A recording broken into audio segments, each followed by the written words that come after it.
Hindi ito life-threatening, pero ito ang wake-up call ko na mag-focus sa health at ma-achieve ang healthy lifestyle.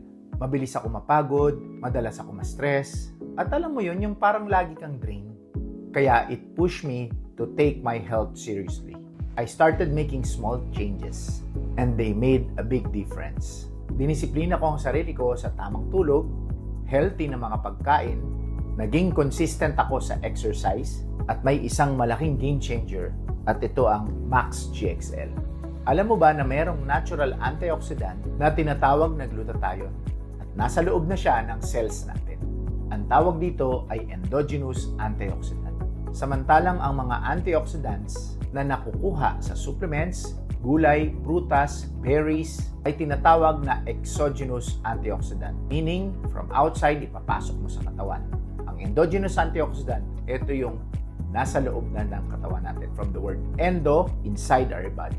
Madaling makuha ang mga exogenous antioxidant. Pero ang mahirap pataasin ay ang endogenous antioxidant. At yun ang glutathione na nasa loob na ng cells natin. Dito papasok ang Max GXL. Nakakatulong itong i-boost ang natural glutathione production ng ating katawan. Ngayon, bakit mahalaga ito? Glutathione is the master antioxidant. Protection natin laban sa stress, toxins, at free radicals. Kapag mababa ang natural glutathione natin, mas mataas ang risk sa mga top 10 killer diseases. Studies even show na low glutathione is equals to 10% higher mortality rate. Kaya hindi lang ito tungkol sa skin whitening. It's about protecting your cells, health, energy, and even your longevity.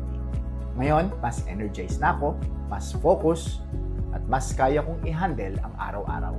Ikaw naman, kailan mo na-realize na kailangan mong alagaan ang sarili mo?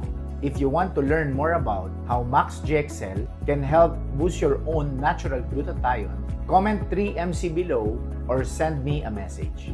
I'll share with you more details. Let's keep on learning. Follow me for more content about health, financial, and retirement.